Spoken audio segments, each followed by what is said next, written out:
Hello everybody, welcome back. Today we are doing the Outlast Trials tier list. If you do not remember the last video on the tier list, we did all of the programs in the Outlast Trials. We ranked them from F tier all the way to S tier. And now we're doing it with the characters, and I guess at the end I'm going to do it with like the games too, even though there's literally like Outlast 1, 2, Whistleblower, and Trials. But that's not the point. The main part of this video is the characters. Because last video when we did all the programs, we didn't have time to do the characters, so I'm just going to go through, pick the characters I want, rank them on here, and I'll talk about them and stuff.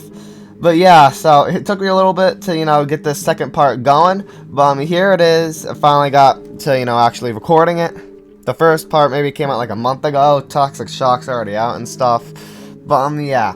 We have all the characters here. We might be missing a couple. I know that I'm missing all of like the people that you kill in the Outlast Trials, like Snitch and stuff, because I made this a while ago. But in the future, I could make a second part to this when there's like more characters and stuff, and then I could like add in like Deviant, Snitch, and stuff, I guess. But yeah, let's just get started. First one that we should start off with. Let's go with the Outlast Trials person. Let's do... Screamer's a pretty interesting one.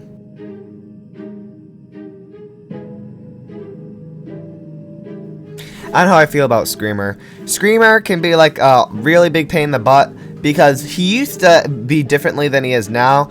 Because before, what he did is, so if you make too much noise, he'll like freak out and scream and stuff, but you get stunned in place and you couldn't move for like, I want to say like a few seconds. Now what he does is he slows you down and your screen goes all crazy. Honestly, now it's kind of more annoying because I hate it like when my screen gets all weird. But I mean, yeah, it is easier and makes it more fair, because if an enemy's chasing you, there's still a chance of escaping. But if an enemy's chasing you in the old version, like there's nothing that you could do because you're stuck in place. But they are pretty common to see in like every single area. Like it would be weird if there's like an objective area and there isn't one screamer there. They're like really annoying because in any area that you go, you have to crouch, because even walking near them will trigger them. So they have like this phase. So if you make a small noise, they'll give you a chance to stop doing it and let you, be quiet again. So like if you start walking, they're like this, and then you just have to stop like doing that noise, or yeah, then they'll freak out and do like the stun thing when they're screamerness. So yeah, they look decent. Oh, I forgot to say. So we're basing it off of three things: how they look, how the gameplay is, how the lore is, and just how much I like them. They don't really have any lore necessarily. They basically are always stuck in like a dream like state or something. I forget. I remember they have some sort of lore and stuff. But they're interesting. They look pretty cool. I like that giant speaker in their chest, which obviously makes it super loud. And they have like that thing on the mouth to amplify the sound. I'm pretty sure that's coming out of their mouth. And I forgot to mention, they also can attack you if you're standing in their way. So after they scream, they like run around and stuff. And if you're in their way when they're running around, try to go to a different place to stand there, they'll start to hit you. And they can be like standing up sometimes. Sometimes they can just be like sitting there on a bench, or they can just be laying down on the ground like sleeping, like literally, or they can just be standing up. It doesn't matter. They do one of those three things. And they kind of just look like a basic human, just like a bunch of stuff on them. They have headphones on, I guess, to not damage your own ears, which is interesting. So yeah, I don't want to put them because they're super annoying, and they're probably like the most annoying enemy in the game. Okay, I think I'm probably... F is just too much. Like, they do add something to the game. Like, they're like the only enemy that forces you to stealth, or they're gonna do something bad to you. You know what I mean? They look decent. Honestly, but they are like super annoying. I'm gonna put them D tier. Okay, F tier is just too much, but I do think, like, it's also my personal opinion, even if they do add a lot of stuff to the game, I hate them, okay? No offense, but I'm not a big fan. So let's just move on. Let's go with... Let's not do Outlast Trials this time. Let's go with the Heretics from Outlast 2. Yeah, this is interesting. Yeah, let's do this.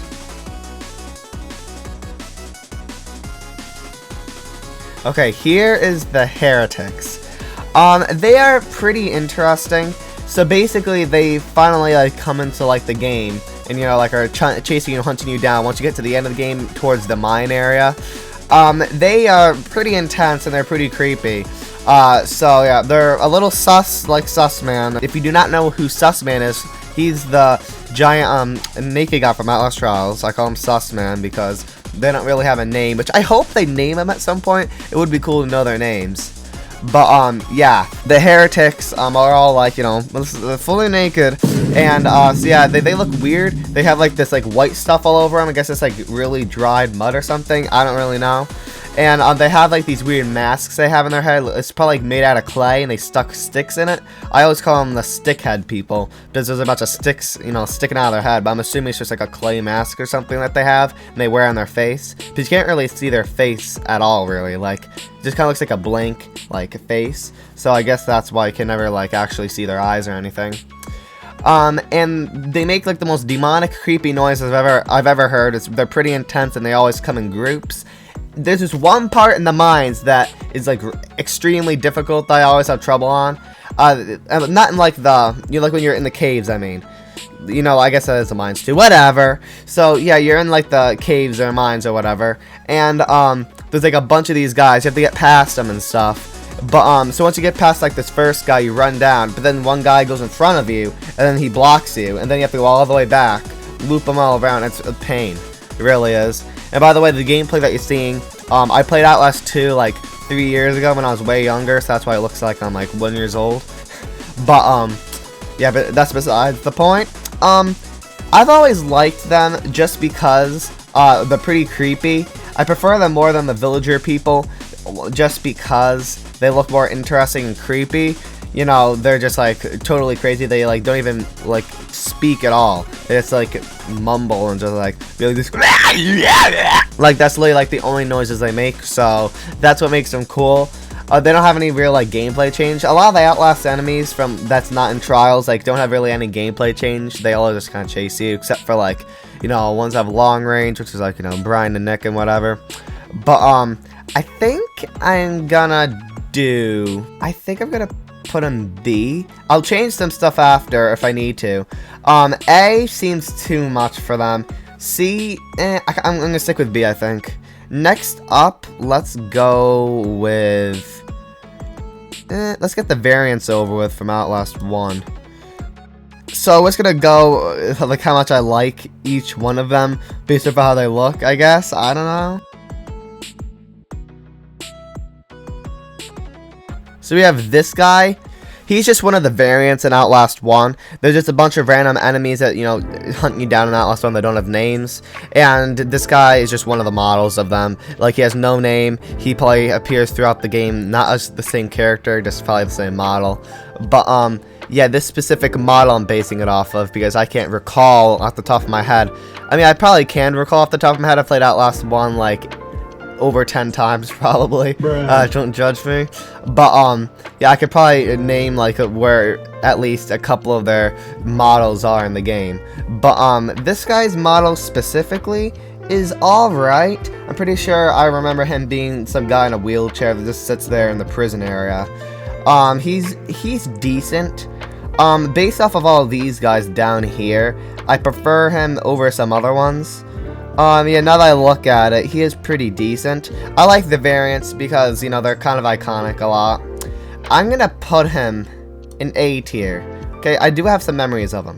Next up, we're gonna go with this guy. This guy is pretty interesting, I'm not gonna lie. So, yeah, let's go for him next.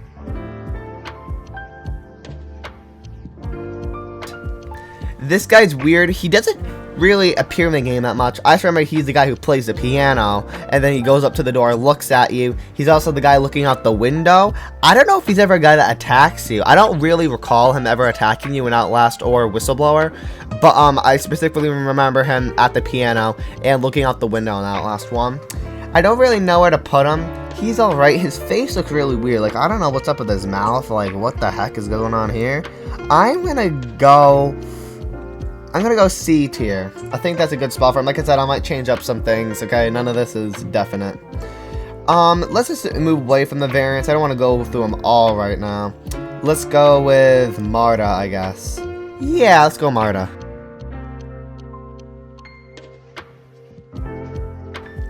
Marta's a tough one. She's basically the Chris Walker of Outlast 2. I guess Dr. Trigger would kind of be like, you know, the bone arrow guy, you know, Nick and stuff.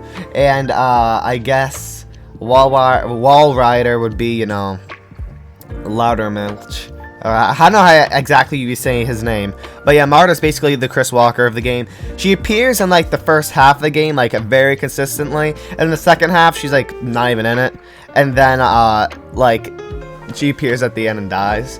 I kind of would rather if she was kind of like Chris Walker and like spawned in like every area of the game and has like a, you know, like a appearance like throughout the entire game consistently to make her feel more like Chris Walker, because Chris Walker, he's like in every single part. I mean, sure, he might have some like breaks in between, like I don't think he's in the male ward and I don't think he's in the female ward, I don't think, but he's like in every other section.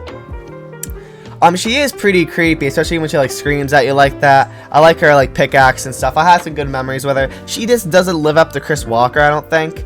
But yeah, I remember my first playthrough. She was pretty scary, and I remember like having to pull down the chain, and then you go through the crawly space. She grabs you and stuff.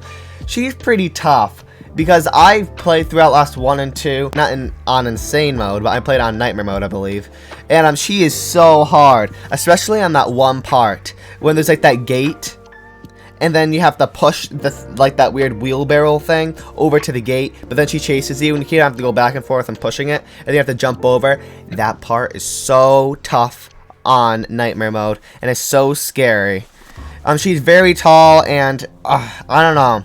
She looks pretty decent. I mean, she doesn't have like really like creepy deformity or whatever like a lot of them have.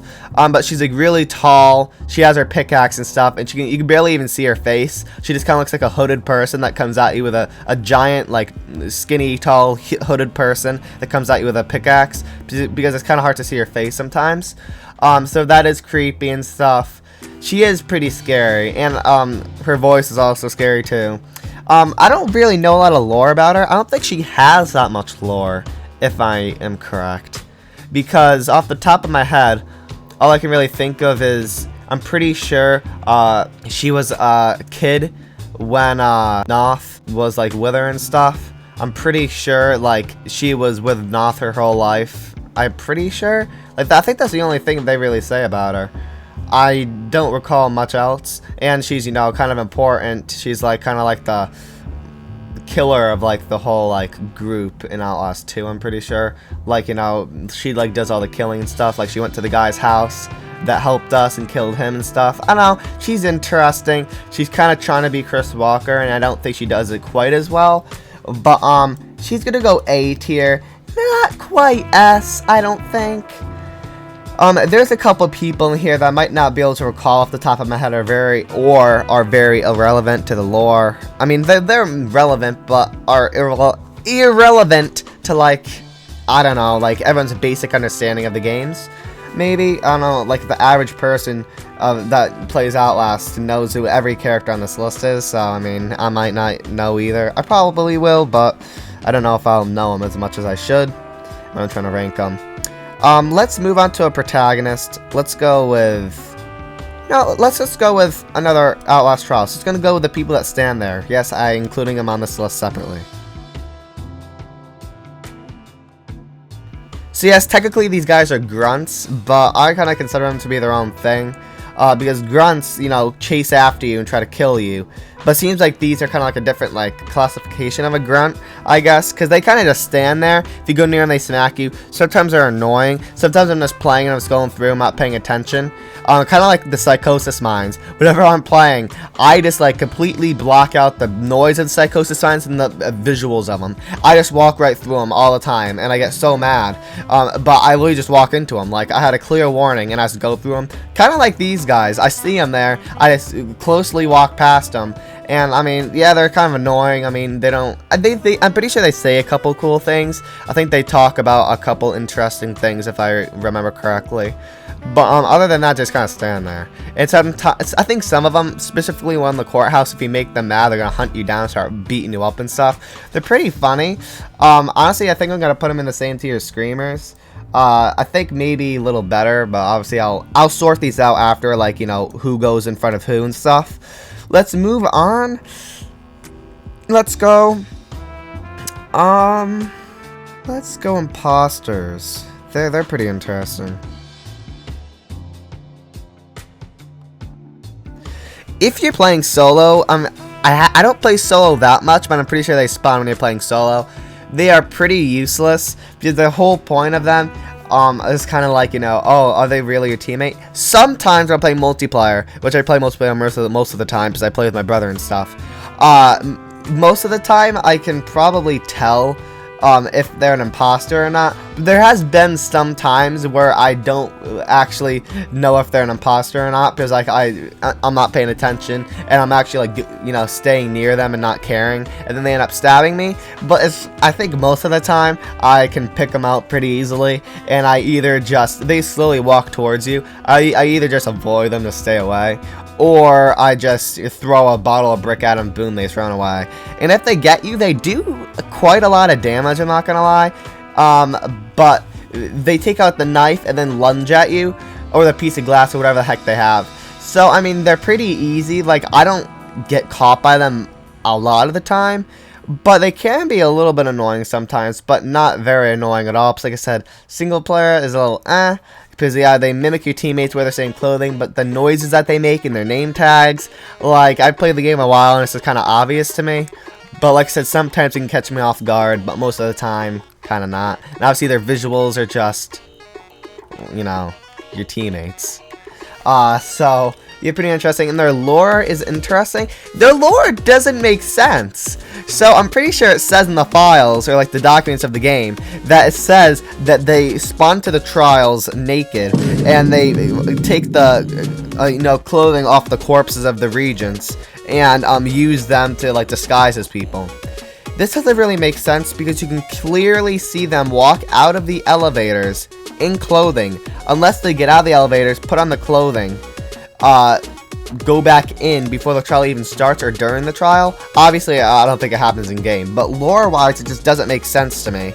And, like, if they're picking off the corpses, why the heck would they have the teammate clothes? Obviously, you know, it's just probably just gameplay reasons, you know, gameplay over, you know, lore, I guess. But it's just, their lore is not very good to me.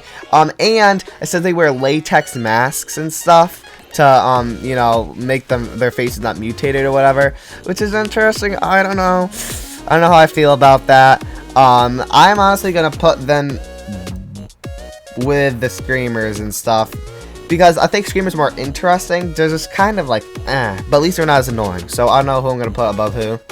Let's move on to more variants. Let's go with this. Okay, okay, this guy's interesting. I think he might appear like a couple times in the game, but the main thing I know and the main thing I remember is when he's sitting in the chair, jumps off and tackles you. Really iconic, okay? And the soundtrack of when he's doing all this to you is called The Wheelchair Dude, okay? I can't get over that. It's just amazing that a soundtrack of a video game is called A Wheelchair Dude. But, I mean, yeah, it's amazing. I don't know where to put him. That's like, I'm pretty sure he appears a couple other times. Maybe just has like NPCs around the map. But overall, I think I'm gonna put him in A. I think he deserves it.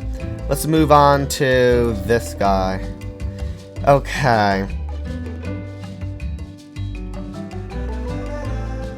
I'm pretty sure this guy literally never attacks you once. I'm pretty sure he's just kind of like a good NPC. Remember, in the prison, he just kind of follows you around, just walks towards you.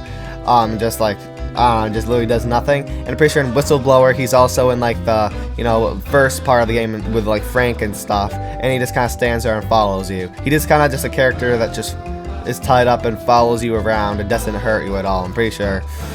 They're interesting. I think I'm gonna put him B tier. I like him better than this guy, which I think is another one of the good NPCs. I think he's gonna be better than that though, because he actually follows you and it's kind of creepy, especially in the prison when he just stares at you like that. Let's go with one of the big grunts. Let's go you. Okay, yeah, I have the big grunts separate, not the grunts or anything. And I also don't have all the variants. I kind of just picked out the ones I wanted.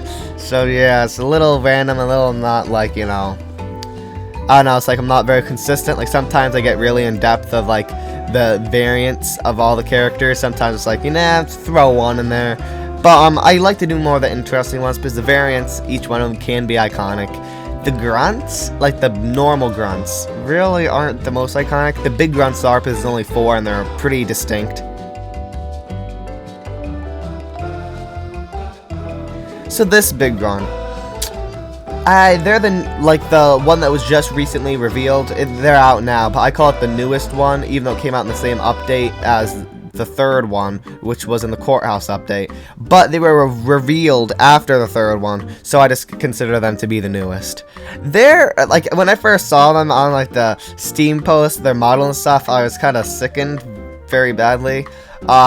So yeah, so each of the big grunts have no gameplay change. I'm gonna just describe their gameplay, and then I'll probably never talk about it again in between them. So the gameplay is, they're basically like the grunts, you know, they walk around, hunt you down and stuff, but they're slower than the grunts, but do more damage. That's kind of it, you know, slower than the normal grunts, but do more damage. Pretty obvious, because they're so giant, they'd be slower, but they do more damage. Yeah, basically it. But yeah, this big grunt, I'm ranking individually. So this one, I think, is probably my least favorite. I liked them at first, like probably a lot. I forget exactly my first reactions on them. We didn't get them instantly with the new update. They are alright. They're probably the most rare to get. I don't know what's up with it, but some grunts I just get way more. I get the bearded grunt way more than any of the other ones, and this person the least. I don't think it's because I get him the least. Like, when I first saw the thing, like, you know, it's very grotesque and I was disgusted. But now, they do kind of seem pretty basic. I don't know, not really basic. I don't know. I feel like it just they don't have as much of a personality as the other two, even though they're all really similar. How they look probably the most disgusting and mutated out of all of them, okay? They're fully naked, and, here, they don't look very lovely at all. Their face is very interesting as well, okay? I don't want to really talk about how they look, even though that's literally what I'm basing it off of, okay? No offense, but, I think I am gonna put them in B. Yeah, but C seems too low, A seems too high. I think B is good for them. Let's go with Skinnerman, sure. So Skinnerman tries to hunt you down after you get Psychosis, specifically Psychosis level 3. Level 2, he just kind of jump scares you around and stuff. You know, like you just walk and all of a sudden he just appears there and like runs at you and stuff, but doesn't do anything. But once you get to like stage 3 Psychosis, he consistently hunts you down and takes down your health. So how do I feel about him? So I get Psychosis pretty often, I'm not even gonna lie, okay? I do get hit by, you know, Pusher a lot. And, I do get, you know, all the Psychosis, you know, Psychosis traps, like the mines in the ground, like I already explained. Okay, so Psychosis is not my best friend. I hear a lot of people, like, saying, like, Psychosis isn't really good right now. I suck, so it is pretty good. I mean, like, you know, in terms of actually doing something. Because a lot of people say, like, it's basically useless. For me, it's not very useless. It's, you know, a pretty good, obstacle, but I don't know, it's just me. But, yeah, so Skinnerman hunts you down on level 3. He does a decent amount of damage when he just kind of, like, goes decently fast. Like, if you stop moving, he's probably going to catch up, and he just kind of just stands there in front of you, kind of like Slenderman or something, and he takes down, like, he slowly, like, drains your health. It's not like a bar. It's like slowly down. He is a decent amount of a threat. I mean, not that big of a threat, but I don't know, because I don't get stage 3 Psychosis like the most often. I kind of get a little bit Psychosis here and there, take an antidote. Sometimes the jump scares do get me. He looks pretty cool, you know, like his skeleton face with all the tentacles. I like how he looks. I don't think Scaredman is as good as Loudermilch or Wall Rider, because I'm pretty sure that's like kind of like the Wall Rider of Outlast Trials, kind of like Chris Walker. I guess Chris Walker of Outlast Trials would be like the big grunts. But yeah, he's kind of the worst out of those 3, just because, I don't know. I mean, probably just because he isn't just as iconic yet, maybe. But, nothing really against him by saying that. So, how do I feel about him? Because, like, I think Psychosis is just more annoying than, you know, lethal. Like, I don't know. I think I am gonna put him in A. He's pretty iconic, though. So let's move on. We're gonna go with, let's just go with a lore character, I guess. Paul, if that's his name. So this guy is one of the people from the Outlast Trials comics. If you only play the games and you haven't don't know the lore a lot, you probably know nothing about him. Basically, he's like kind of like sorry if it sounds stupid like explaining this guy, but I'm pretty sure he's like some undercover guy for like Murkoff or whatever. Him and some other person, I forget their name. So Paul and this other person both are like these like undercover agents for like Murkoff or whatever, and they try to like hide any evidence and stuff and kill people that need to be killed for Murkoff and stuff like that. But Paul's doing it for his daughter because she has some sort of disease, and Murkoff can like give him some treatment for her if he works for them. So he isn't necessarily the worst guy. He has a reason he's doing it. I don't know if the other person with him has a reason that they're doing it. I don't know. He's an interesting character. Then at the end, he's like going with like Simon Peacock, which is another guy that's like a ex-Murkoff employee that's like going crazy. He's like a demon or something. I don't know. He looks weird. He has like weird like stuff about him. I don't know. And Outlast Whistleblower, he looked normal. Now he's like all creepy and stuff. I don't know, but yeah, at the end his like eyeball was hanging out and stuff, and he said like killed a bunch of people or something. I'm very confused about him. I'm gonna put him in B tier because he's a pretty interesting character. Hopefully he appears in Outlast 3, since I'm assuming Outlast 3 will take place after 1 and 2, and Whistleblower and Outlast Trials, obviously. So yeah, put him B tier. Let's move on. Let's go with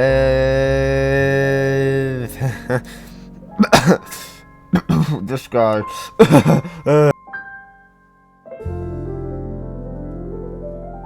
So I'm including this guy with his twin counterpart in Whistleblower. So this guy is some guy that talks to you in Whistleblower. In like the beginning, he like tells you what to do and stuff when you're like working on the computer and stuff. Which is interesting, not really important, but I'm pretty sure it's not the same character. Because later on, like his twin or something. Obviously, it's not really his twin; it's just the same model. When you're strapped down to the chair, he starts licking you. Okay. I don't know what the heck is going on there, but just for the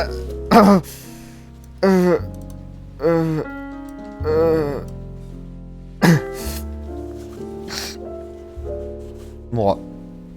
Okay, moving on. Let's go with let's go with the Scald. Yeah, let's go with them.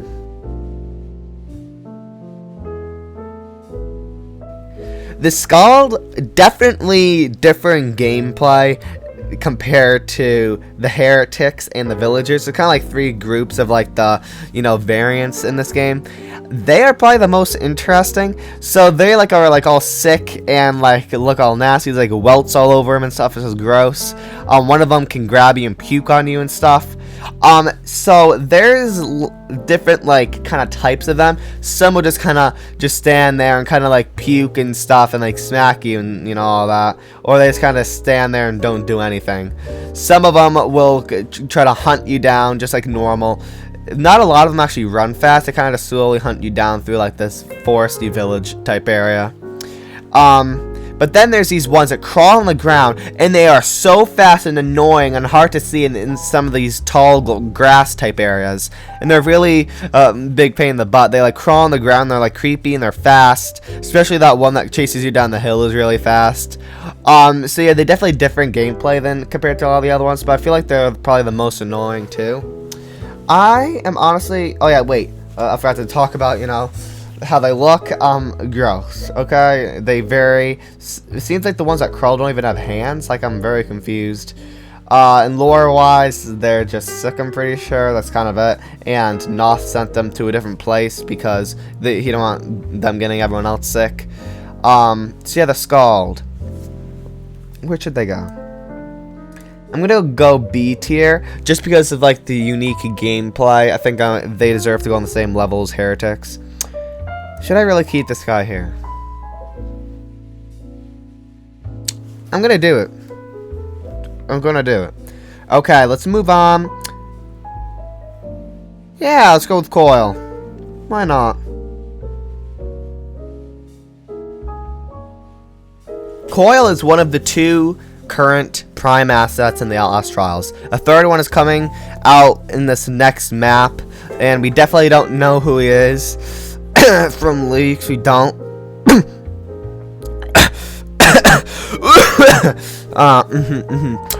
Moving on, I don't want to speak about that because people are gonna copyright about Red Barrel, so I don't want to mention it, so I'm not. So moving on from that, let's just, actually talk about what we're here for, Coil. So, yeah, like I said, he's one of the 2 prime assets. And he doesn't really have a gameplay change from Gooseberry. He's just kind of like the grunts and just runs around. But obviously, he has way more of a personality, and all the levels are based off of him. And obviously, he is way more important than the grunts. But he does, at the end of the day, just kind of chase you, and maybe does more damage or like stuff like that. But really doesn't have that big of a gameplay change. Hopefully, this new Prime Ass has gameplay change. Okay, So yeah, he has like a stun baton and stuff. It's pretty cool. And he's a police officer, so he has a courthouse and the police station. And that's it. Why did I say and? Oh yeah, and technically he's in like the final level of the game.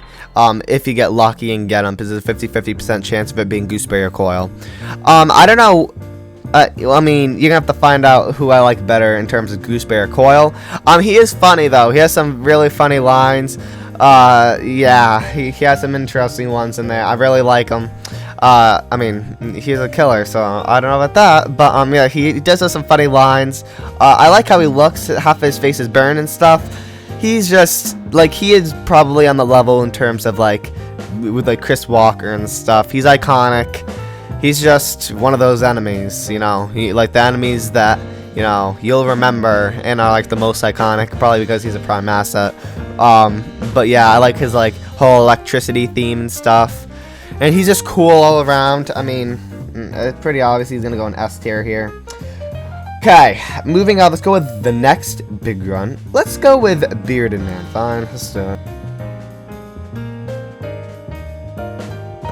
So he is probably the most common for me whenever I play the Outlast Trials to get for the big grunts.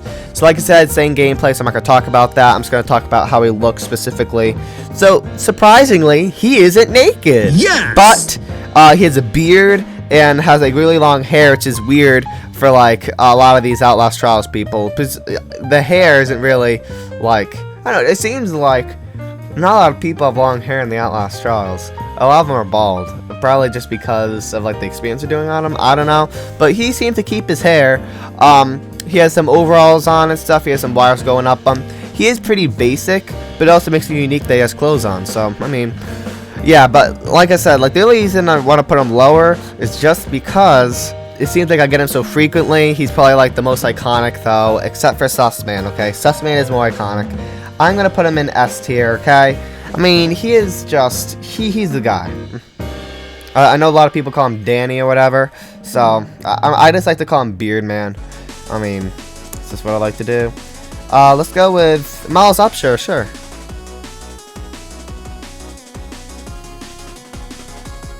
Miles Upshur is a protagonist for Outlast 1. Not Whistleblower, but just Outlast 1.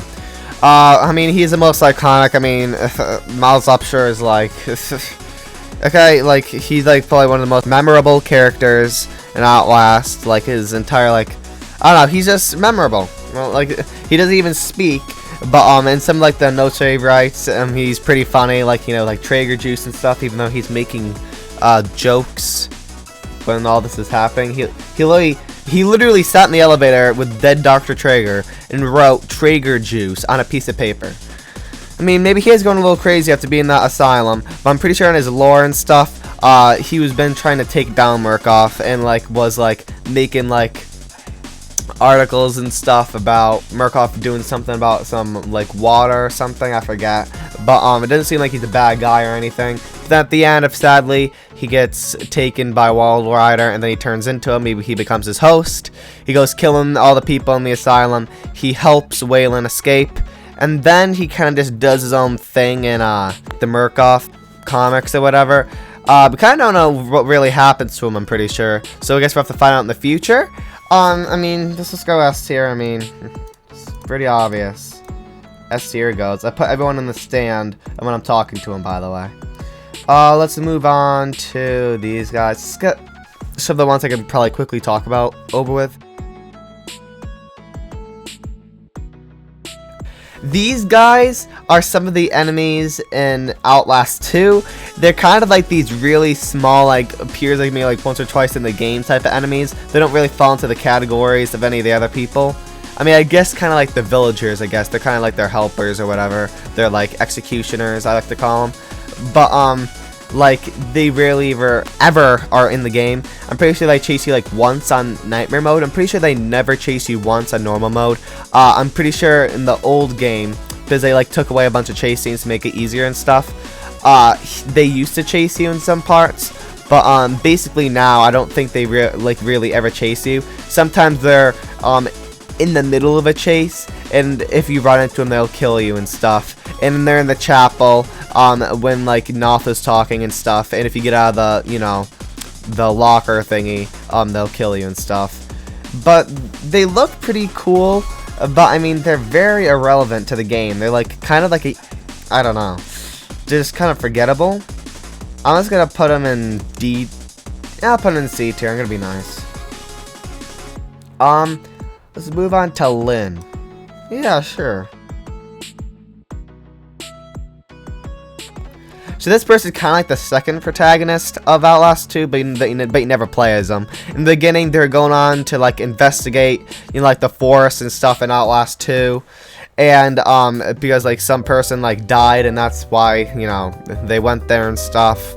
But then the helicopter crashes, and then when you're Blake, you're trying to find her. You like go through the forest, you find her. She jumps out the window of the church, and you walk with her. But then she gets kidnapped by violent heretics, and then they go over to the mines and stuff. And then you don't really see her for the rest of the game. And then you find her in the mines and stuff. But then you kind of get knocked out, and you go back to hallucinating like always. And then you end up finding her again, and then you have to bring her to somewhere safe. And Marta chases you, which is cool, because you're like holding her hand and stuff. It's kind of weird, like having a character that you're like kind of guiding through the place while someone's chasing you in Outlast. It's just a little weird. You go to the chapel, and then she has a baby, but I don't know if it's actually real or not, because I'm a little confused on that. I forget if it's been confirmed if it was a hallucination or not. I'm pretty sure it probably is a hallucination, because I'm pretty sure it's like one of those phantom things caused by the morphogenic engine or whatever. But then she dies. Yeah, pretty sad. She's not like a unlikable character or anything, but she doesn't have a lot of screen time or anything. I'll put her in B tier. I think that's fair. Let's move on to this guy. Pretty sure I have the other variant of them. Of the armored grunts, I call them. Maybe I didn't. I don't know.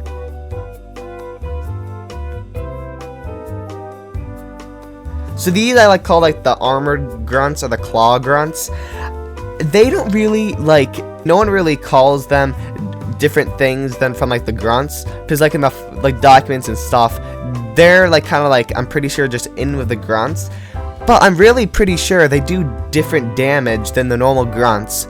And the grunts all kind of look like their faces are revealed and stuff, and they just kind of walk around. They have normal clothing on and try to kill you. But these guys, they have armor on. They have these claws on their hands, and they are very armored, I would say.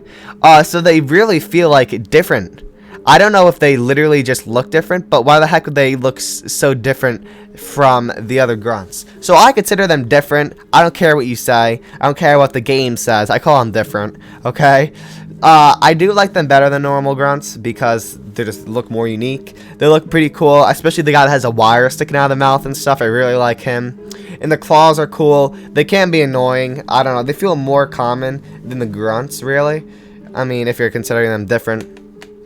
I will put them in B tier. I think that's fair. Moving on, let's go back to the variants. Let's go this guy.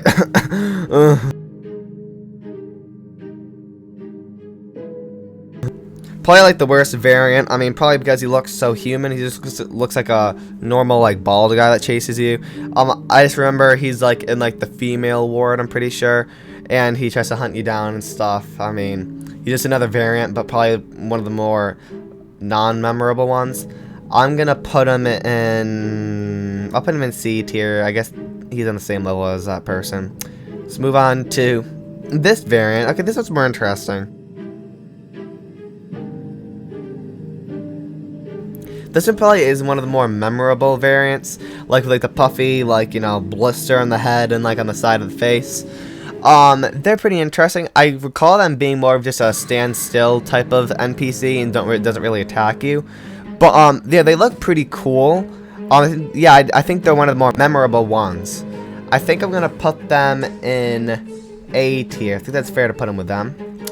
Let's move on to this final one. The reason I was keeping this guy for last is I'll explain. Not a lot to really explain. They're kind of just my favorite one. They're probably like the most memorable for me. I think they're probably the most common enemy to actually chase you, if I'm correct, because I really have like a lot of like memories of them chasing me in different areas. And like they're probably like the most mutated, like they're missing an eye and stuff, and I like them a lot. They're probably my favorite. They are gonna go in S tier. Yeah, like I said, I probably missed a couple, but yeah, sorry. Let's move on. Let's go this guy. So I'm gonna get some like the ones that you probably don't care about that much over with.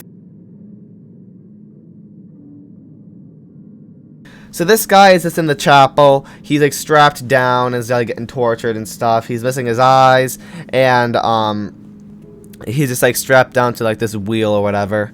And they end up just killing him at the end.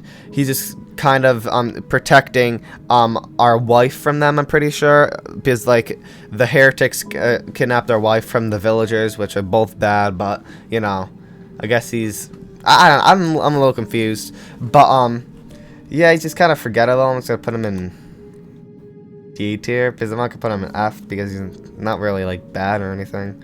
I mean, he probably is bad since he's like killing people probably, but whatever. Well, let's go on this guy. I mean, I don't think I have too much to talk about him.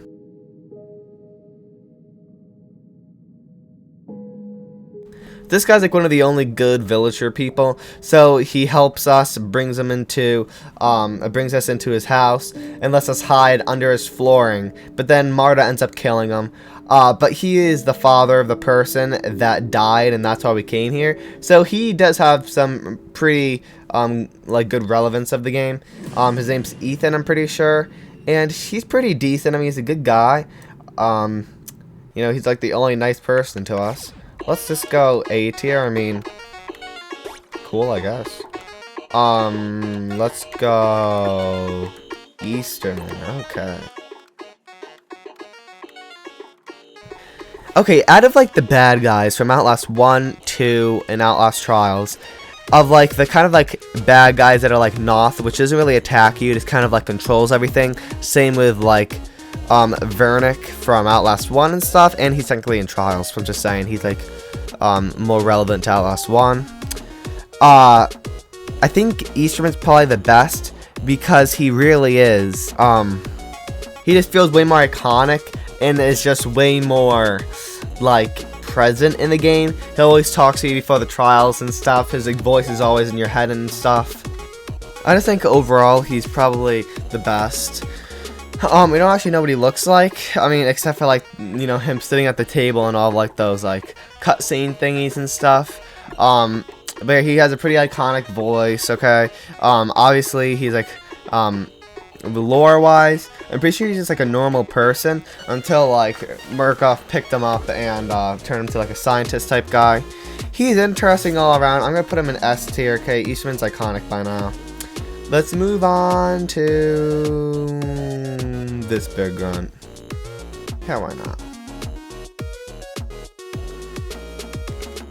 This big grunt is pretty interesting. They're the third new one. I like them quite a bit. They have two variants. One where they have partial clothing and one where they don't. Yeah. I don't know which one I prefer. Maybe the clothing one.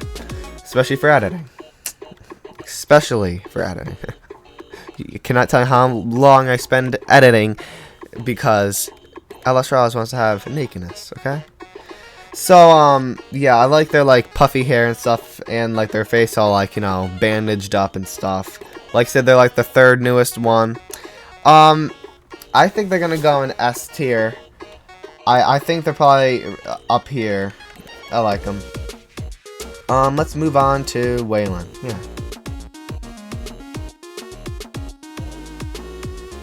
Waylon is the protagonist for Whistleblower. He's different from Miles. So he worked at Murkoff, and then he like sent out a letter to Miles to like, you know, stop this place and stuff. But then he gets beaten up and turns into a patient.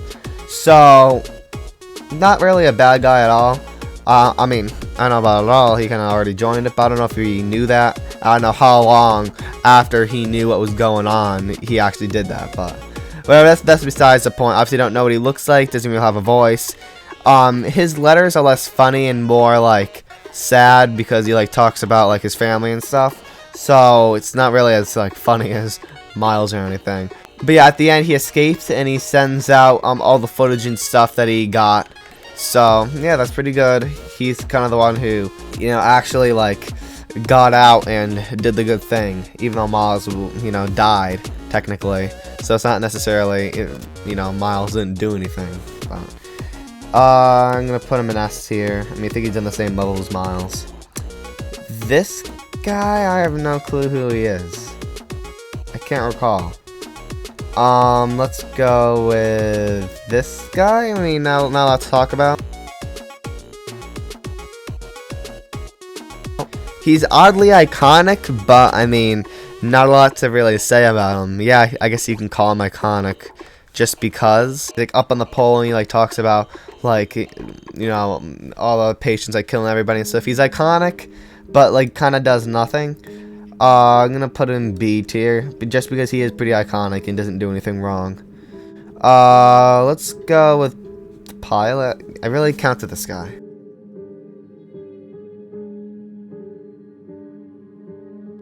So he was driving the plane, but then like that big beam of light, I think, made him pass out, and we crashed or something. I don't know if it's his fault or not, but either way, we crashed. And then once we crashed, I think it's like one voice line. I think he's just sorry because there's like turbulence or whatever. But then once we crashed, he's all strung up and dead. D tier. Sure. Okay, let's move on. So this guy. So basically they framed this guy, which is just like a patient whatever, for all the murders that Chris Walker did before, because Chris Walker was a security guard at a different Murkoff place, not an asylum or anything, and this guy like it was one of his patients, like one of the doctor's patients or whatever, but then all of a sudden all like the patients started dying, and they didn't know who it was. And then the psychiatrist guy died, or like the doctor who or whatever. And they found out it was Chris Walker and stuff. And then they framed the murder on this guy because he started like freaking out and like punching people and stuff or something. I don't know. Kind of not relevant. Put him in D. Let's move on to trying to speed through this a little faster. This guy, I mean, he's a little more interesting.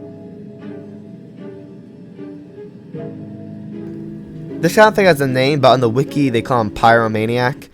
He's pretty interesting. So we see him, he like is burning down the building and stuff. We walk past him, but then once we take the fire out, he runs at us, jump scares us. It's a pretty good jump scare, I'm not gonna lie. It's a good one. He runs at us, attacks us. There used to be a quick time event, but they removed that sadly. I think I remember that. I don't know when they removed it, but I recall there being a quick time event, I'm pretty sure. Unless I'm just imagining things. But yeah, it used to exist before. Whatever, he attacks you. He doesn't do damage or anything, then he runs away. He's an interesting character. He has a unique model and everything. I'm going to put him in A. Okay, nothing to really hate too much about him. Let's go with Regent. Sure. They are a group of protagonists that you play as in the Outlast trials. There's a bunch of them and stuff. Murkoff just picks up a bunch of people off the street, like homeless people, I think, and they make them do the trials and stuff, and that's who you are, the Regents. In the game stuff, they call them the reagents. I call them regents. I'm probably saying it wrong, like really wrong. But I just call them that because it's just shorter. Like regents is shorter than reagents, so I don't know. I guess it's easier to say, and I'm lazy. But, yeah, they're interesting. I mean, they don't really have a personality, probably because they're all separate people. They're just a bunch of people that go through the trials, and yeah.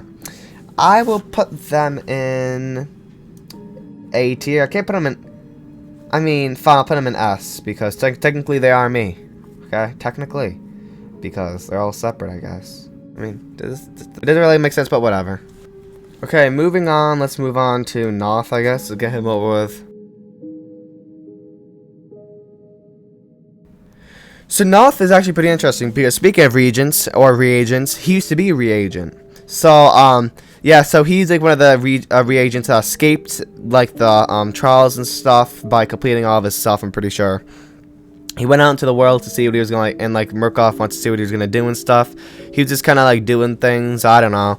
But then he ended up going to like the forest and like creating a cult and stuff. And then yeah, he's like, you know, creating like this big cult and stuff. He doesn't really kill you or chase you or anything. He dies at the end by himself, but it's kind of it. He's not the most interesting. I mean, he is pretty interesting, but doesn't really do much. Like I said, he doesn't have that many appearances in the game. I'm just gonna put him in C tier. I think he's the worst out of the 3 main antagonists that don't chase you in like all the Outlast games. Let's move on to Vernick. I always called him Winkle because there's a W at the beginning of his name. He's like kind of like the main bad guy from Outlast 1, even though it doesn't really chase you. He's alright. In Outlast Trials, he's like watching the reagents and stuff, and kind of is helping with this whole thing. In Outlast 1, he wants to kill Billy and stuff at the very end. That's like the only time we get to see him in the game. Once you kill Billy, you're like trying to escape the place, but then a bunch of guards and him kill you. But then the Wall Rider comes, probably kills all of them, including Vernicky. I don't know if his name is Vernick or Vernicky. I don't know. Whatever. So yeah, he kills them all. I'm pretty sure he's probably dead now. And then he faked his death, by the way. I'm pretty sure. And in Outlast Trials, he's like helping out and everything. And he looks like a human, so I can't base off of how he looks. So let's go with... let's go A, because he's pretty iconic. Let's move on to... Let's get these people with this person. This person, I'm pretty sure, is the daughter of the Paul guy I was talking about before. Doesn't really have much of a personality. I'm just going to put him in D tier. It's kind of where I put everyone I don't really care about. No offense, I'm just saying. Moving on, we have this guy. Yay. I just realized that this guy is separate from the other guy that I put in S tier. So, yeah, I don't really have to talk about him. I talked about both of them. So I'm just gonna swap them. Literally, I'll put, you know, Liquor Man in S. And I'll put the other guy in F. Here we go. So he'll go in F, he goes in S, because you know apparently they're 2 separate characters. Because like he just really isn't important at all. Let's go with this person.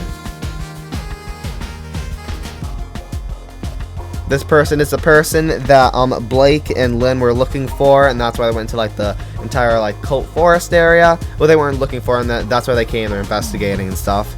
But they were actually killed by the second Murkoff like undercover person, I'm pretty sure. They don't have like a personality at all, really. Sadly, I have to put them in D tier like the other ones. Let's move on to this person, because they're kind of another non-important one. They're just kind of a person that works at the place. He gets stabbed in the stomach by Dr. Traeger. Oh, it's gonna put him in D. Trying to get through these people fast because they're not that important. This person, okay. They're Billy's mom, and I'm pretty sure they're kind of a jerk, so let's just put him F. This guy. It's hard to rank this guy either, because he basically has like no personality. He's just like the doctor guy that, you know, Chris Walker killed. Doesn't really say much. I don't think he's really important literally at all, so D tier. I mean, sure. Move on. Let's go. Who's that? I'm pretty sure that's the wife of Miles. Let's just go D tier. Because yet again, I'm pretty sure they have, like, it says nothing about them. Pretty sure that's who that is. Anyone else? Let's go this person then. This is the second undercover person. This person's more evil, I'm pretty sure. It kind of seemed like I was watching like a lore video, and I'm pretty sure that they kind of like beat up and almost kill the Paul guy because the Paul guy's kind of like going rogue and like, you know, going against Murkoff, so that person kind of beats him up. I'm pretty sure. I don't know. It didn't directly say it, but I'm pretty sure that's what it was implying. And yeah, I'm pretty sure, yeah, because they're like the one that killed like the person in the hospital and stuff. They are kind of like the bad one of like the undercover people, and the other guy kind of just didn't want to do it. So yeah, they're gonna go F tier for being evil, I guess. But they're interesting. I'll put them D. I'll put them C because they're pretty interesting now. But as I'm ranking their characters, not how good they are, because who knows why Coil's there. But yeah, move on. Let's go this guy because another kind of non-important. So this guy says name. His name's Dennis, I'm pretty sure. He's like, he shares a model as some of the other variants and stuff in Outlast 1. He's a whistleblower. He has like one chase.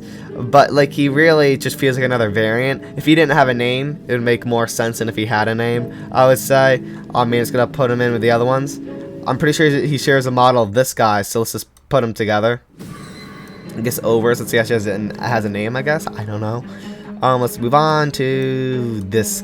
I think I know who this is. I'm pretty sure this is Clyde Perry. This guy is a person who gets all the prime assets. Coil actually beat him up, I'm pretty sure. And he talked to Goosebear as well, but I'm pretty sure Coil, like, broke his fingers and stuff. I mean, I think he's fine, I think. I'm gonna put him C tier, just because he got beaten up by Coil. I don't know, it's like the most interesting thing about him, I think. Let's go Simon Peacock. This guy's weird. So, he's kind of like this, like, guy that's trying to take down Murkoff. I mean, I don't know if he's like some ghost demon type guy, because he looks all like creepy and stuff. And but in Whistleblower he looked fine. I'm a little confused about him, just because I think he's trying to do good things. I'm gonna put him in B tier. I'm just a little confused. Let's go with this guy. I really have this guy. This guy is just, when you're going into the mines, he tackles you and, like, says he needs to get out of here because, like, the heretics are killing everybody and stuff. And then he runs out. That's kind of it. I mean, let's just go F tier, busy tackle. That's disrespectful. I don't know. Let's go with... trying to get all the non-interesting people out of the way. Okay, I think we should just keep going now. Let's go Pouncer. Pouncers are pretty annoying. They're kind of like screamers. Honestly, I think they might be even more annoying than screamers. Yeah, I get way more. They attack me way more, and sometimes they are way more like catch you off guard. Probably will annoy you. Well, like screamers slow you down more, but they'll probably ruin your life more because they actually do damage and stuff. When screamers are actually just kind of annoying instead of lethal like pouncers. But if you don't have a brick or a bottle, they're taking down like probably half your health and harder difficulties unless there's someone to kick them off. Yeah, and they just hide in the lockers, jump out at you if you get near them. I mean, they're interesting, you know, they're pretty important to the game. Without them in the game's, you know, pretty different. It would be cool if like every hiding spot had pouncers in it or something for an event or something. That would be a good idea.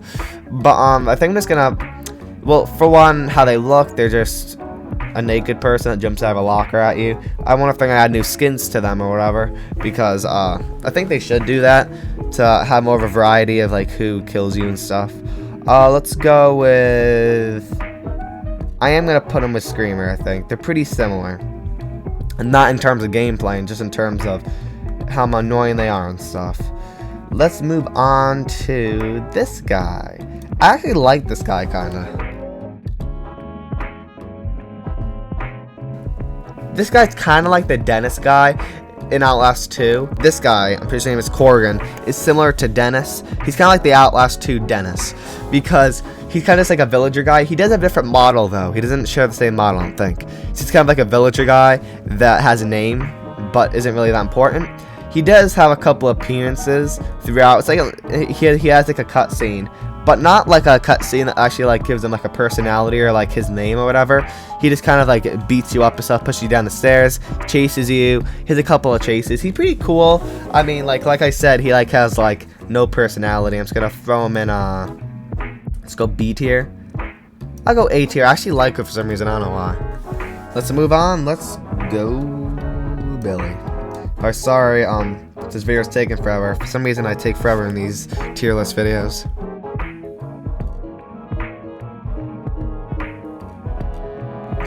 Billy's pretty cool. So he's the host of the Wall Rider. He's like in this weird like tube ball thing, because he's the only one that has been able to control the Wall Rider. At the end, it seems like we kill him because we like put our hand on like the thing, and then like his entire like tube like fills up with blood and stuff. Even though in the like comics he's like going to his like mother and stuff, which doesn't really make a lot of sense to me.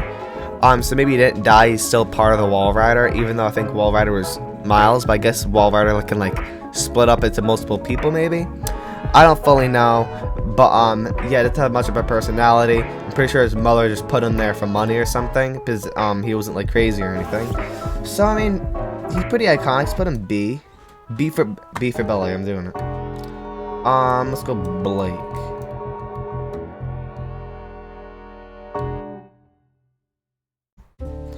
Blake is pretty interesting. He does have more of a personality than, let's say, Miles or Waylon, even though they all share the same voice actor. But he actually has voice lines and stuff. So he's looking for his wife the whole time. Starts to go crazy with like and he keeps like seeing like all the hallucinations and stuff from his childhood and stuff. But he's not a bad guy. I mean, he kept looking for his wife the entire time, even though like he got like nailed to a cross and stuff. But not really bad at all. I think I'm gonna put him in S tier with all the other people. Can't really see his face, so I can't rank him how he looks either. Let's move on to him. Yeah. I forget it's Jeremy, that's his name. So Jeremy kind of like, I'm pretty sure runs the asylum, and he kind of is the one who finds all the stuff on Waylon's computer, and then, you know, he ends up making him a patient in the asylum and stuff. He's a pretty bad guy, but then he attacks us again later on, beats us up, and breaks the radio and stuff.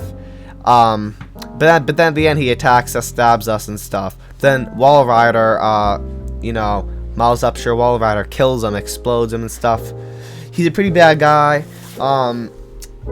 It's weird. I think I'm gonna put him on the same level as him. I would say I think A tier is good. B tier feels too low for him, I think, just because he's a pretty good villain. And S tier feels too high. Let's move on to Villager, or like, you know, whatever they want to call him. I'm gonna play Minecraft. Okay, so they're kind of like the, you know, first group of people that you find in Outlast 2. It's like the main group with like Noth and stuff, and they just don't really have any gameplay change. They just chase you, hunt you down, kind of like the heretics, but they actually have voice lines and stuff. They're less creepy. Some of them can look creepy, but some of them just kind of look like normal people that chase you. Not much to say. But heretics don't have flashlights. I'm pretty sure they can have torches, but I guess that's what makes the villager people kind of more unique. I mean, not much to say. I think they're probably the same. I'm gonna put them C. I do like. I put them in the same tier, just probably lower than heretics. Move on. Let's go to Barlow. Pretty sure that's her name. They didn't really have much of a personality till this most recent update for the full release, where they actually have voice lines.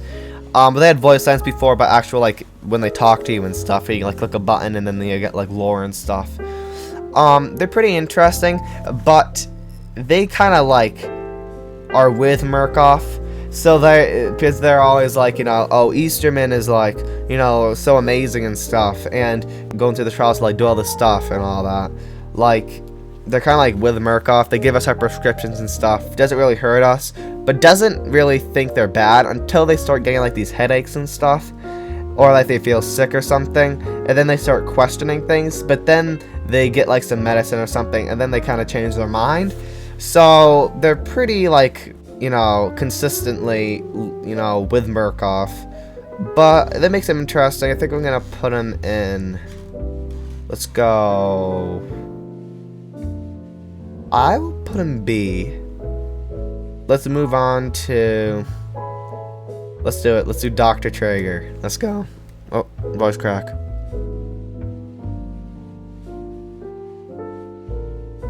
Dr. Traeger is probably like one of the most iconic. I mean, I think I already know where I'm gonna put him.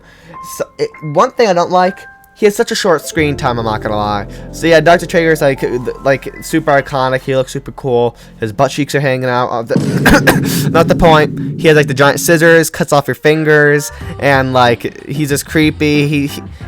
He's probably like out of every Outlast character in general from 1, 2, and Trials, probably as iconic as Chris Walker or more.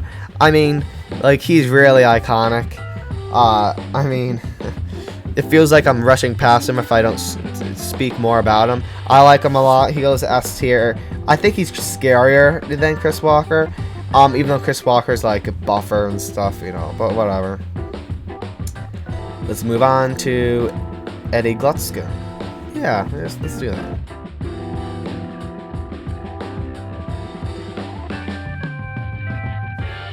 Eddie is pretty interesting. He is in Whistleblower, and he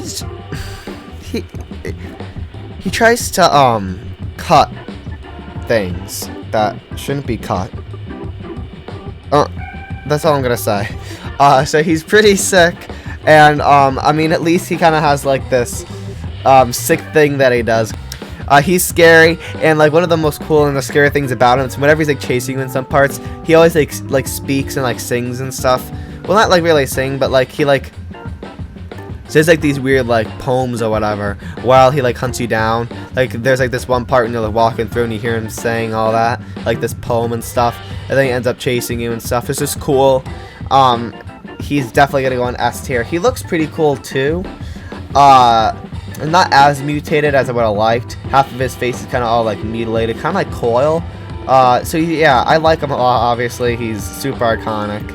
S tier. Let's move on to. Let's go Frank. Yeah, let's go Frank. Frank is also pretty interesting. He's like the first new bad guy in Whistleblower, and yeah, so he's a cannibal, and he always like feed me, feed me, feed me, and I have a good impression of him. Feed me, feed me, feed me. I think that's pretty good. Yeah, and he's pretty scary. He has like the buzzsaw and stuff. He's pretty cool. I think, I don't know, I really like him. I'm definitely gonna put him in S tier. Okay, he's really iconic. He doesn't like look the most crazy or anything. He has like a beard and stuff. I don't know. I like him though. He's pretty funny as well. Let's go with Noakes. Noakes is like the opposite of Barlow, because Noakes is against Murkoff. Like all he's saying is like you should stay in the sleep room, don't go out and stuff. And like he says like before he like was like picked up out of the desert or something, I forget. Like I don't know all the lore about him. Yeah, so he's definitely against Murkoff, and like he keeps saying to, you know, like escape and stuff, and like gives us tips and stuff. He's just kind of like the opposite of Barlow. Not like too much to say about him. I definitely like him better than Barlow, probably just for that reason. I can put him in A tier. He just doesn't feel as iconic to put him in S tier, so I think A tier is good. B tier doesn't feel the same level as Barlow. Let's go with this person, the other upgrade person, Doris. Doris is probably the worst out of them. They are actually the only like upgrade person to not get a voice line type thing, because like you click a button to like hear the voice lines for Noakes and Barlow. After you like do trials and stuff, you unlock voice lines and stuff. They don't. So right now they kind of just feel bland compared to the other ones because they don't really say anything. I mean, they speak to you like after you like buy something or click on them and stuff, but they don't have any cool voice lines or anything that Noakes and Barlow and stuff. So I mean, they do kind of seem more like hardcore, I guess, than all the other ones. Like they have like the weird like messed up eye and stuff, and they're like, "What you buying?" and stuff, kind of like that. I don't know. But I'm gonna put them in C tier. I think that's good. I think Noakes should be A, B, C. I think, you know, kind of like in that order. Let's move on to grunts. Let's just do that. So like I said, grunts are probably just the worst version of the armored grunts. They're very, very forgettable. Like, I don't know how to really describe it. Like, even compared to the armored grunts, like, they're just people in normal clothes, but obviously they're mutated and stuff, but they just kind of feel bland. They're just kind of thrown in there, like, all they do is just, they walk at a decent speed, and they do decent damage. They're just kind of like the plain, basic enemy. So there's not really much to say about them. I only have one of the variants on here just because, like I said, they just feel too bland, and I don't really like... Because, like, the big grunts and stuff, like, I specifically know each one and stuff. But them, I kind of just, like, blend them all into one in my head. So, I'm honestly just going to put them in, like... let's just go C tier. I'll put them D tier. I put them D tier. Let's go with Jessica, I guess. So, they're the person that we keep, like, having hallucinations about and stuff, because they died, by the Loudermilk guy, and, we kind of didn't say anything about it, so I'm pretty sure they didn't go to jail, and that's why we're having hallucinations, because we feel guilty about it. They're interesting. I mean, they're just a kid that, kind of, that's it. So, I think I'm just gonna put them in C tier, just because they have more relevance than these people. Let's move on to Gooseberry. Yeah.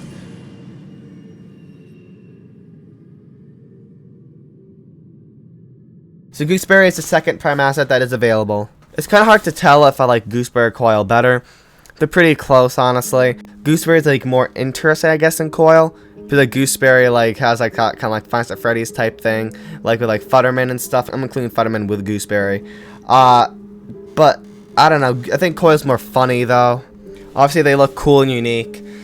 I mean, just like Coil, like, there's not a lot to say. They don't have any gameplay change from Coil, I don't really think. They used to have, like, a longer, like, a really long lunge. I'm pretty sure that was probably, like, taken out. Because it kind of seems like Gooseberry and Coil are the same now. I think Coil had, like, a really, like, fast stun duration. Now it's kind of, like, the same. I think we're going to put Gooseberry in S tier with Coil. I'll rank them after who I like better. Move on to... Sure. So this guy, Carson be like, oh, just another villager. He's not another villager. This guy's super iconic. He's going to S tier for one. I'm just going to say that right now. He is insane. So, he's like an Easter egg type guy. If you open his door to his house, he will go like 10,000 miles per hour towards you. Like, seriously, he is faster than the speed of light, and you better run. You better run. This guy is insane. He outruns you in a second. This guy is crazy, and this guy is amazing. He looks so basic, but, I mean, this guy's crazy. I don't think I've ever done it on my videos or anything, but I've played it off camera, and he's crazy. So, I am putting him in S tier. I don't care what you say. He's crazy. Let's go with Pusher.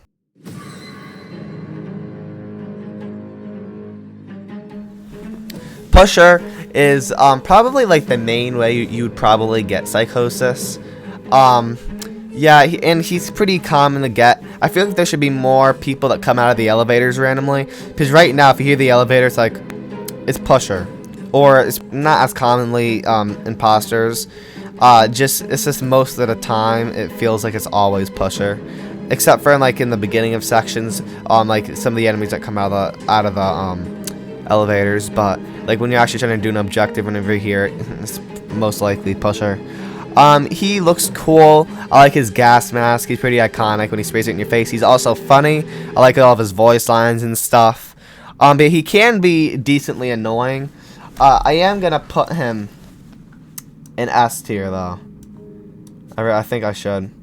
Let's go with the twins. Put both of them in. I don't know why I put them separate. They are literally the same. That's funny. It like almost makes up the like, see? Ooh, okay, whatever. So the twins. So first up, we have the first. I was gonna count them as the same. Like they have like no difference. They're the twins from Outlast 1. They're fully naked. Yeah, just ignore that. And they don't have that much appearances, sadly. They appear like a little bit in Whistleblower, and they hunt you down a little bit in like the basketball head area. Yeah, that's a thing in this game. But they kind of just slowly walk towards you, and then they insta-kill you if they touch you. So they're kind of just like an insta-kill enemy that's like really slow. So they're pretty interesting, but they don't really get utilized that much. There's this one part in the female ward that they get utilized a lot. But that's kind of it. I am going to put them... And obviously they look fine. They're not even that mutated at all. But let's just go... They're iconic. They're going to S tier. Okay, so let's go with Father Martin, I guess. So he is kind of like the guy that's helping you throughout this entire thing, even though it's kind of bad at the same time. So he like jammed a syringe in our neck and put us in the prison just so we could stay here and to help him. And then yeah, he kept like talking to us and telling us what to do as we go out through the game. Like we'll like see him be like, oh, go in this area next, meet me there and stuff. And then he ends up just burning himself alive. So I mean, he's fine. This kind of seems rude for making us go all the way this way just to burn himself alive. But let's go B. C seems too low because C seems. Bruh. Yeah, just ignore me. Seems too low just because he's pretty iconic, but A seems too high. So move on to Wall Rider. Wall Rider, I've actually never been that big of a fan of Wall Rider, honestly. Wall Rider always seemed like, I don't know, just like, even though it's like kind of like the main like enemy type thing of Outlast 1 and stuff. And I guess kind of Whistleblower too. He's kind of like the Father Loudermilch of, you know, Outlast 1 and, you know, Skinnerman of Outlast Trials and stuff. But I've just never been a big fan of him, honestly. I don't know why. He doesn't have that much appearance. Maybe because I kind of like it when the enemies are more realistic. You know, like more human and stuff. It doesn't really have a personality. And Wall Rider looks fine. Just kind of looks like just like this like black shadow type thingy with like this green outline around him. But that's the only when you have the night vision on. If you don't, he has like this weird like light bluish tint to him. He looks pretty cool. He just like, I don't know. I just feel like I like it when they're more human, I guess, maybe. And it'd be cool if he had a little bit more like interesting detail to him. But I'll put him in, I'm honestly gonna put him in A. Not S. I'm doing it. Let's move on to Scapegoat. I know I kept them here for this long.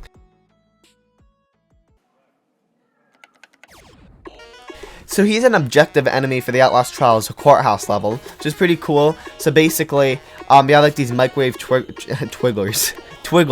They hide these microwave twigglers.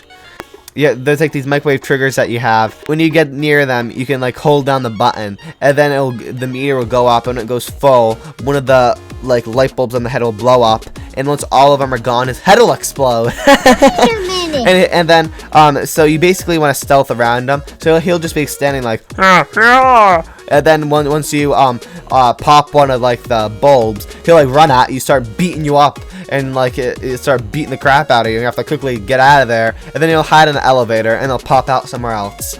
I like his gameplay. He's like probably really like, he's like one of the most unique people from Outlast Trials.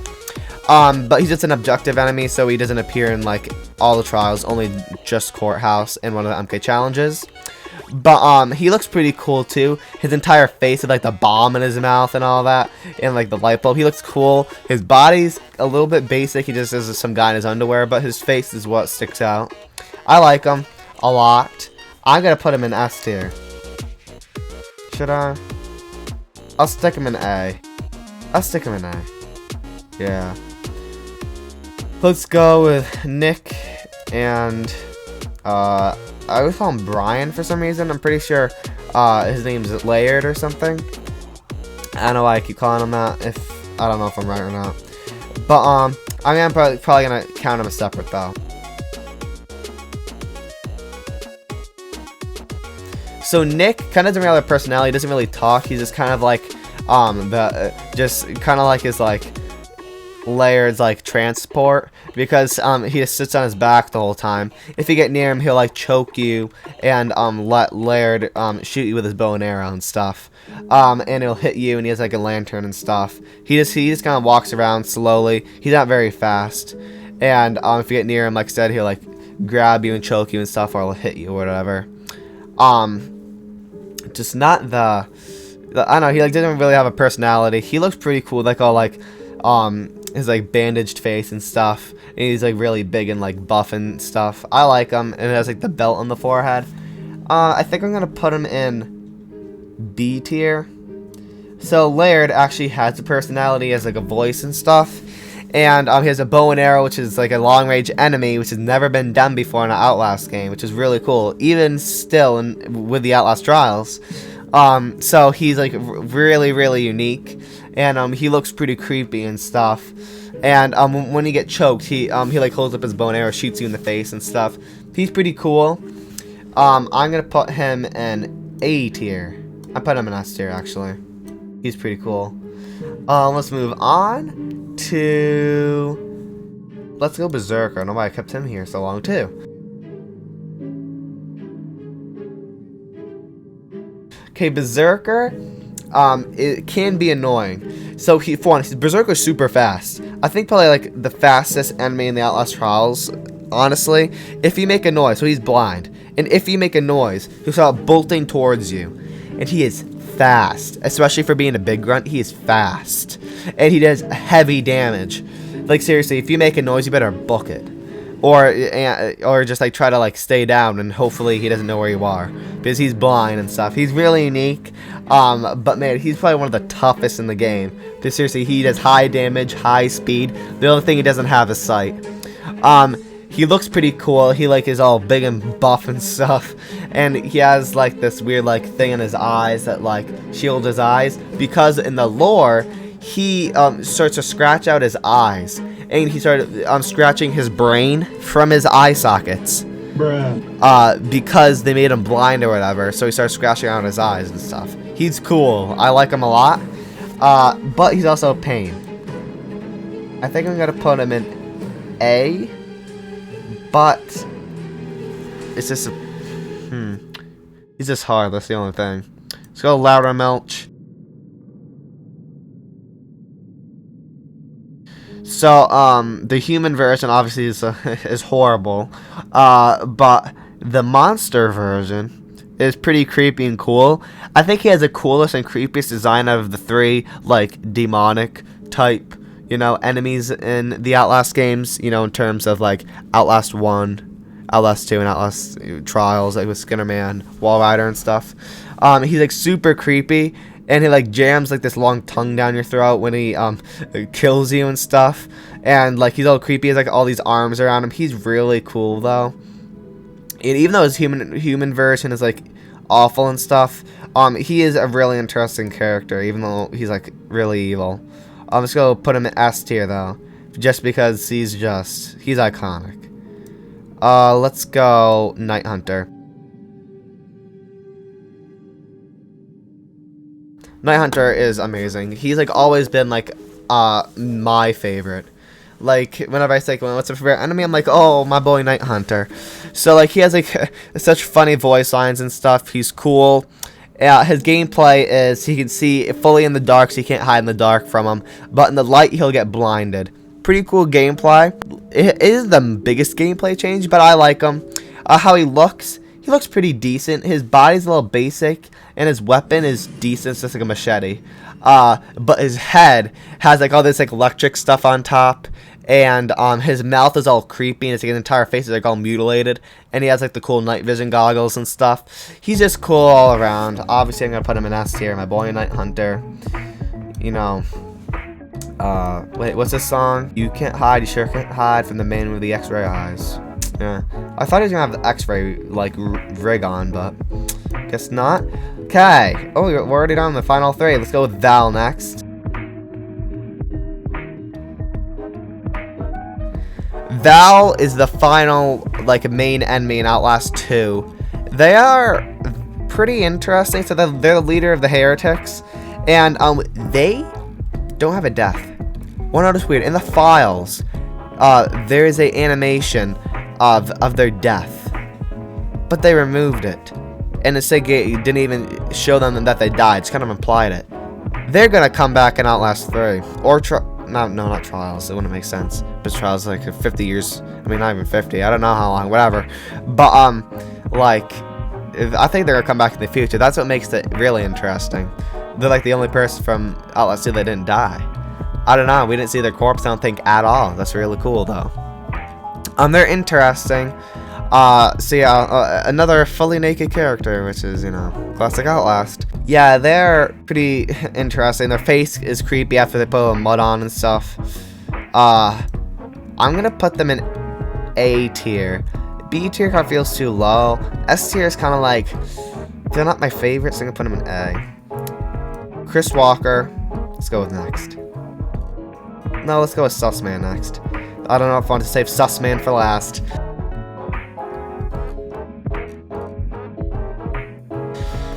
Sussman might be my favorite big grunt. Okay, so Sussman, I mean, he's just like a fully naked guy, but why do you think I call him Sus? Okay, he's the most iconic for me. Okay, Sussman is my best buddy. Okay, it sounds sick. But like I said, same gameplay as the other big grunts, but yeah, he's sus. So and he has like the most like funny looking face. No offense. He's going to S tier right away. Final character, most iconic probably, or at least like close to being the most iconic, which is Chris Walker.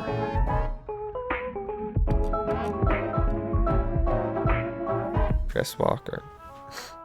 Our boy Chris Walker. So Chris Walker is probably the most iconic enemy in the entire Outlast games. I mean, whenever you hear Chris Walker, you probably think of Outlast, but it's like, who else is Chris Walker? He appears throughout the entire Outlast 1. That's why I think he's way better than Marta, because he appears like consistently throughout.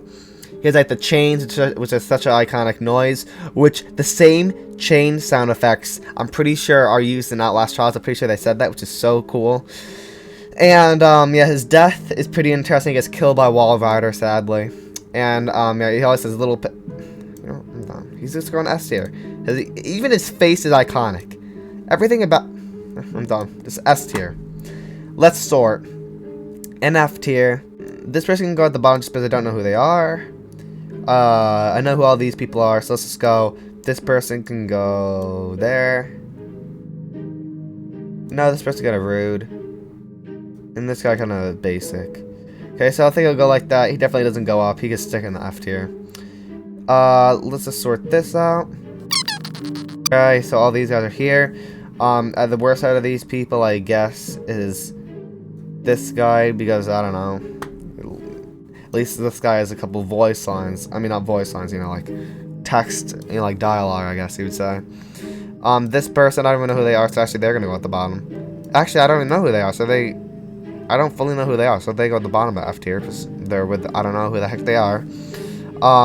This person can go, actually under them, because they're kind of just, I don't know. I kind of feel bad for this guy, because he was framed for murder. This person can go up here, because they're just the daughter of that other person, pretty sure. Paul or whatever. This person can go here. Then go here. I think that's good. Oh yeah, I think that's right.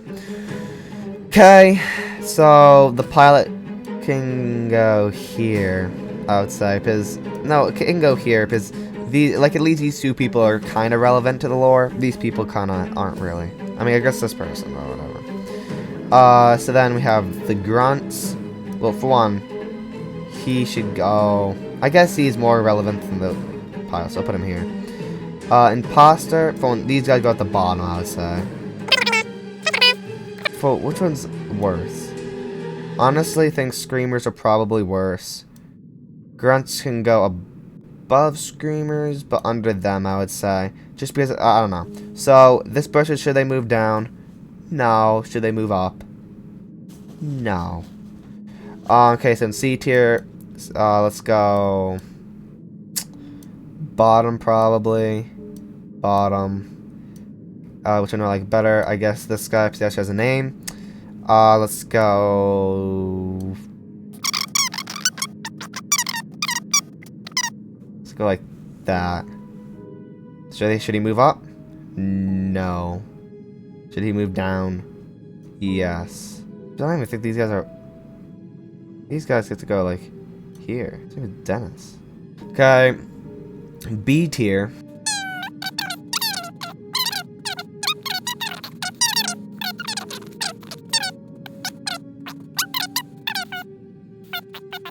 I think that's good. Should they move up with Val? Yeah. Should they move up? I think it's same B. Should they move down? Yeah, no. Yeah. Oh, they're iconic. Sort out this. Wall Rider can go here.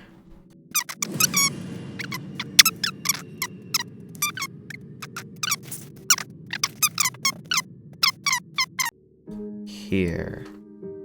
Chris Walker, okay, so this guy, sorry, he's at the bottom of this tier though, so far. Sussman's obviously better. Is Chris Walker better than Sussman? Oh my, is Chris Walker better than Sussman? Night Hunter? I don't think he's as good as Chrissy, but I think he's better than Sussman, sadly. Loudermilch, I think he's probably like here. Even though he's unique, I think he's probably just right above this guy.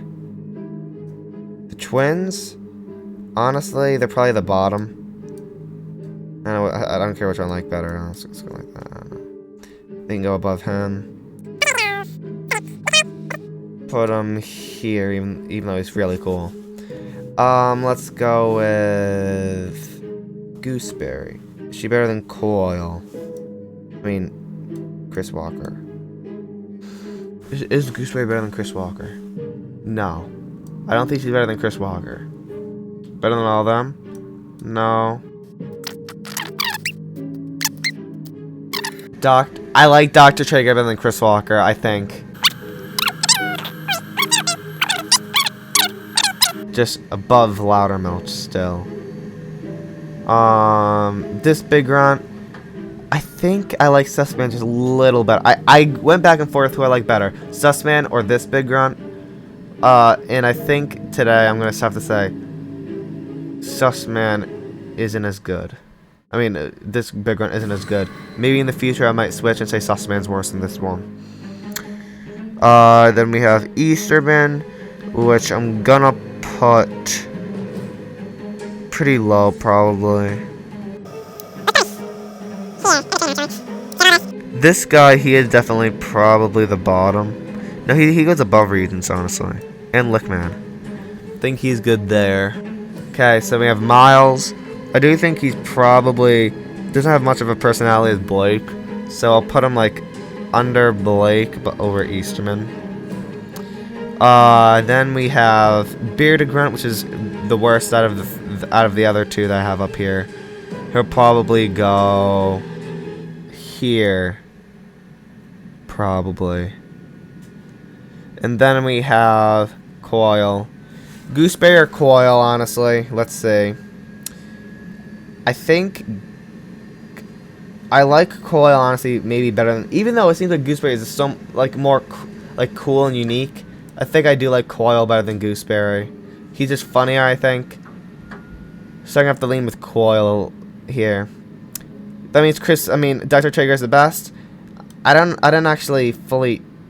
The best character. Is he really? Feels like Outlast Trials should have it. Is nostalgia really making me like Dr. Traeger and Chris Walker better? The best Outlast Trials character, is it really Night Hunter? I think so. Just because I have an obsession with him. I don't know why. I think this is pretty definitive tier list, if I'm being honest. For me, at least. So yeah, I think that's pretty good. Dr. Traeger is the best. And I guess this person's the worst, because these two, I just don't know who they exactly are. So let's just move on to the games, and yeah, so let me know how you think about my tier list. I'd be interested to know. Like I said, I could change a lot of this. Like, if I redid this entire tier list, a bunch of things would probably change. Like, you know how much I would change? At least 8 of these things would probably change places. Entire tiers, probably, if I redid this right now. Just of... I don't know. Just, I have such a changing opinion. So, yeah. This will probably go really fast. So let's go. Okay, stand. Okay, so here it is, the comics.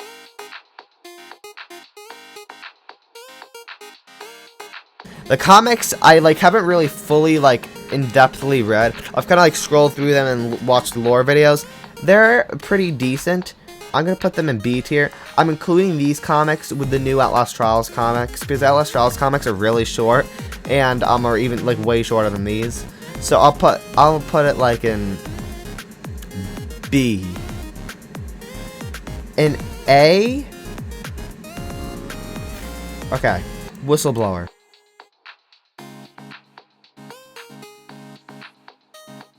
I like Whistleblower a lot. Okay, it's gonna go S tier. Whistleblower, it has been really cool, and it just feels kind of like if they remove the DLC and just added it as kind of like a new game plus type thing for Outlast, or kind of just after Miles died, it says 10 hours earlier or something, and then it's back here.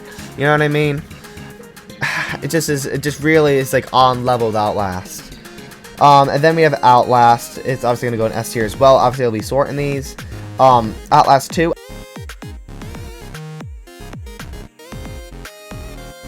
A lot of people, I'm not a big fan of Outlast 2. I don't know why. I do think it's S tier, not A tier. But the hallucinations, they're just really cool. Even though it might be a pain going through them again and again. And the outside area is just cool and just... I see where people are coming from. You know, saying it's not as good. But I think it's pretty close to the same level as Outlast and Whistleblower. I really do. And then we have the Outlast Trials, which is also going in S tier.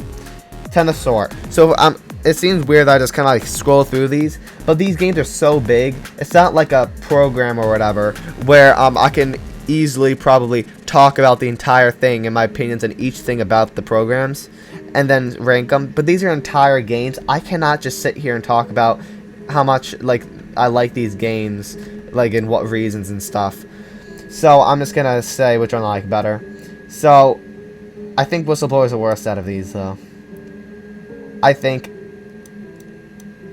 Outlast Trials is the best. Probably because I played it so much, but it's just an amazing game. Outlast Trials, I'm gonna say, is the best. Outlast, I think, is second best. If single player game, I think Outlast definitely. Then Outlast 2, then Whistleblower. Just because Whistleblower, since it's technically a separate thing, it doesn't, obviously, since it's just a DLC. I don't know. I do think Outlast is better than Whistleblower, just because of, Dr. Traeger and Chris Walker and stuff. And, the main reason you would I like Whistleblower is mainly just because of Eddie and Frank. All the in-between stuff isn't my favorite. So, and 2, like I said, I don't know why people hate it so much. I'm going to put it like this. I think it should be B because I barely read it, but it's not bad. So I think this is my official ranking. And let me know how I feel about this. Like I said, this one was shorter. I'm trying to get this video over with because it's already hour and a half. Just because these videos take so long to make. I think I'm going to be ending off the video here. So yeah, I hope you guys this video. Please subscribe. Let me know how you thought about both of my tier lists. Like I said, a lot of my opinions could change. Some things I kind of scroll past through pretty quickly without talking about it too much. I probably do have a really in-depth opinion on each of those things, but my problem is, there's so much stuff, it's in, I don't want to have, an 8-hour long video, but, yeah, let me know how I think about all my rankings. And yeah, that was both rankings of all the games / comic books or whatever.